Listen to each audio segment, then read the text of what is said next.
for looking.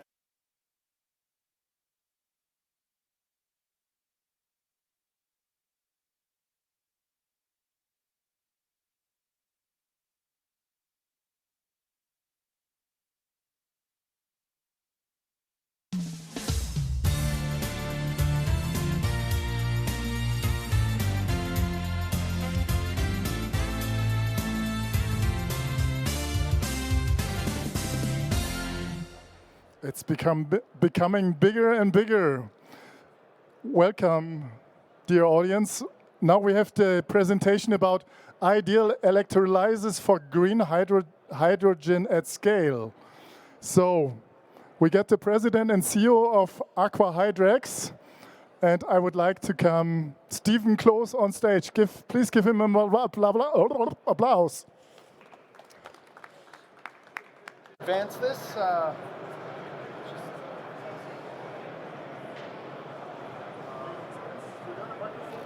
Yeah, here's the microphone, and then how do you...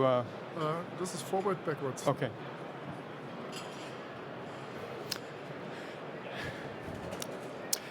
Oops.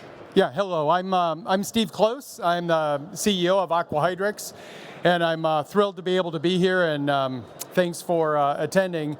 And I'd like to tell you a little bit of a story about AquaHydrex. So the origin of AquaHydrex goes back actually nearly 10 years ago when I was at True North Venture Partners. True North is an investment firm specially designed to identify the transformations that the world needs to get to a cleaner and more sustainable future, and then to clearly identify those sectors that need to be transformed and do a deep dive analysis of what the current situation is, what the incumbents are, what an idealized solution would look like to transform that sector, put parameters on that, and then based on those metrics, then go hunt for ideas and cycle through concepts to see if it could be successful to come up with a disruptive, transformative solution to be able to hit that need.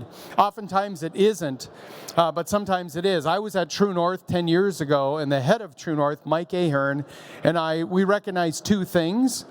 One is that at some point the world would really care about decarbonization, and at that point a clean molecule derived from renewable energy would be needed. And number two, that the price of renewable electricity would continue to drop to get really cheap over time, which is what we're seeing here, which would really be an enabler then for the decarbonization opportunity. But the issue that we found was that the existing electrolysis platforms of like alkaline and PEM and solid oxide all have some fundamental gaps, and in our view really weren't a great fit for an idealized solution that tracked to those metrics that we put together. So I'm happy to be able to share a little bit of our story here with you today.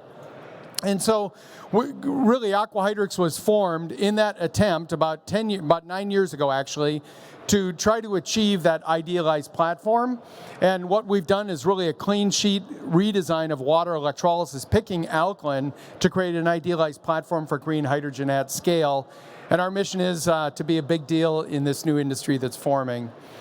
And really, in green hydrogen, if you think about it, like fundamentally, you're taking the energy in renewable electricity, and you're converting it into hydrogen. That's a very simple concept.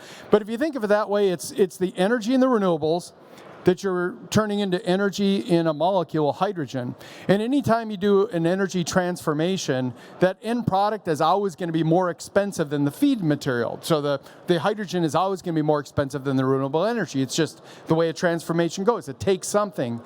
But the concept is how can we make that impairment of the cost of hydrogen relative to the renewable energy source as minimal as possible? Because the fundamental transformation that is needed is really to go from a society where we're taking reduced materials, so energy embedded in reduced materials, so coal, oil, natural gas, and using that directly in some cases as molecules, but a lot of it to make electricity. Instead, we need to make this shift where everything pretty much is driven by renewable electricity, where that renewable electricity can be used directly, but also it's used to make clean molecules for this decarbonization. So it's really how can we have the cost of the green hydrogen only be slightly impaired over the cost of the incoming renewable energy feedstock, and that's really the goal that we took. So when we looked at the existing electrolysis platforms, took some work to come up with this, but sort of our aha moment is that each of the major platforms, GAP, actually they have one fundamental flaw, and the major problems of that platform really cascade off that one flaw. So for example, in PEM, which is very common technology for electrolysis, our view is that the fundamental flaw of PEM is that the cell environment is acidic. And because it's acidic because it's proton exchange membrane. Proton means acid, so it's an acidic cell. Because of that acidity, you can't use low-cost metals inside of the stack for the bipolar plates or the things in the guts of the cell because it's a corrosive environment. So if you use nickel or steel or something low cost, you just can't do that. So instead, machined titanium is used, which starts to put PEM in a high CapEx position. Number two, because of the acidic nature in PEM, the choice of catalyst materials is very few. And at the anode, there's only one material in the world that works with any degree of productivity, and so it's what's used, and it's iridium, and I think everybody here knows that iridium is extremely scarce. The world makes less than 10 tons a year of iridium, which means maybe about 8-9 gigawatts total capacity if you used all the iridium in the world. And iridium is slightly soluble in that acidic PEM environment, so you just can't have a super small loading because it'll move and your stack life will be impaired. So PEM has got some fundamental issues, and yes, people are trying to address some of these, but if you want to address the root cause of the acidic cell environment, our view is that that's really not addressable because it's fundamental to the technology. It's acidic. You just can't change that.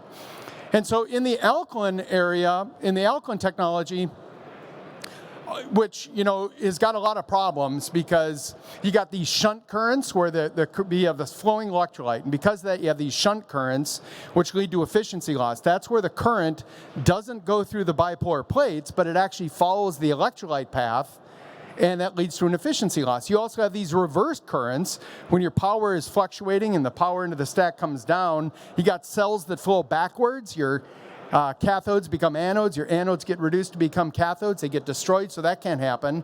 So alkaline typically can't be directly tied to renewables because the reverse current issue that is related to that flowing electrolyte. Typically, the alkaline format has poor cell pressure management.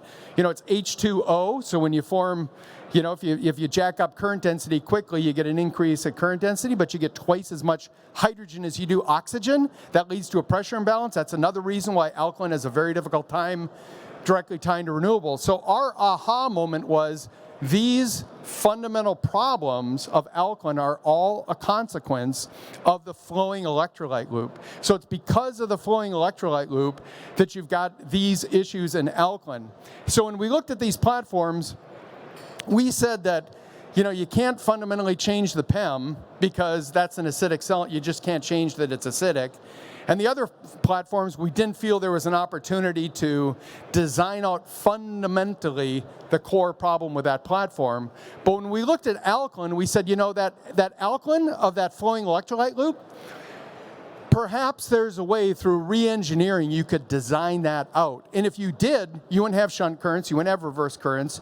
You could design in outstanding pressure management in the cell. You could directly tie to renewables.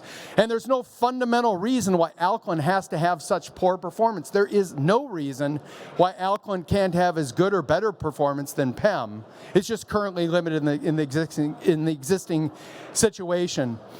So we've done that hard work to design out that flowing electrolyte loop and come up with a format that we believe looks pretty special and tracks to achieving close to those idealized requirements that we put together at the beginning of the program. So our initial system concept, and we're moving now from development to the first stages of production, and the first systems we make are all going to be for testing. We're doing something new here, so reliability and performance is really important. But this is our system concept, a pretty compact, modular, 5.5 megawatt electrolyzer system built in a pretty repeatable building block. And we think that when we've come up with this, using this clean sheet approach, that we've also made some design decisions for manufacturability and for serviceability. Really not just thinking about the cost of the widget of the electrolyzer itself, but how can we minimize the overall cost of a green hydrogen project. So the EPC work, the overall balance of plant, and so on.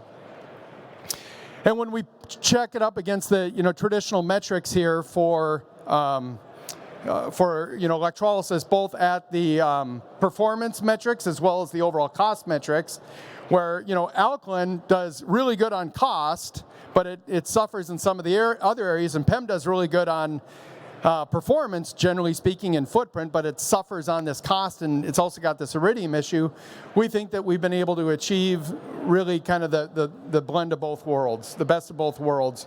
And when we put it in various scenarios, looking at the major cost buckets, and these are here just in relative terms, and it's really project specific how this all adds up. When we look at it both at the project level as well as the system level, we see a lot of benefits, and it tracks to situations where we can't find cases really where it won't result in the lowest cost of hydrogen.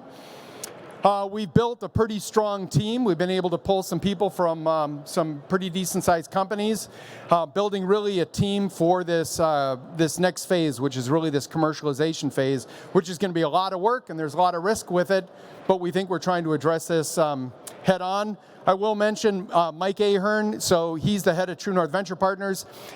Some of you might recognize him. One of our sister companies, First Solar, is a company that True North started. Mike stepped in to lead the company for a while, and it's now very successful. And we've got, like, Alan Henderson is a former First Solar guy that's helping us with our manufacturing and high-volume manufacturing strategy. So really, what we're doing now is we're preparing for launch. And we think that we've got a system that tracks to be something pretty special, and it's really designed for scale. And our current focus now is really trying to find a way to enter the market, but do it in a responsible way with a lot of testing, a lot of learning, get that right, so then we can have the right to scale pretty quickly.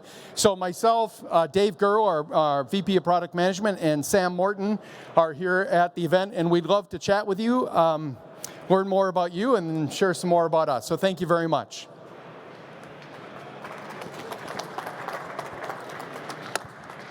Yeah, thanks a lot for this very interesting presentation. Sure, thank you, my pleasure. I guess you could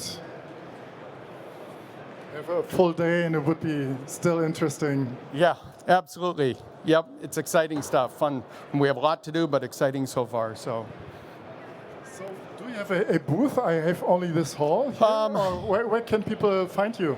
Well, we're around. I mean, you can get us on the LinkedIn. You can, get us on the app or something like that. We don't have a formal booth space, though.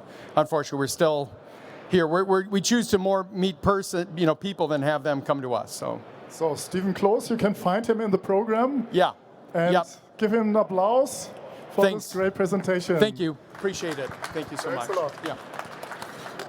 And we have a good follow-up. It's, just a moment. There are 3 men represented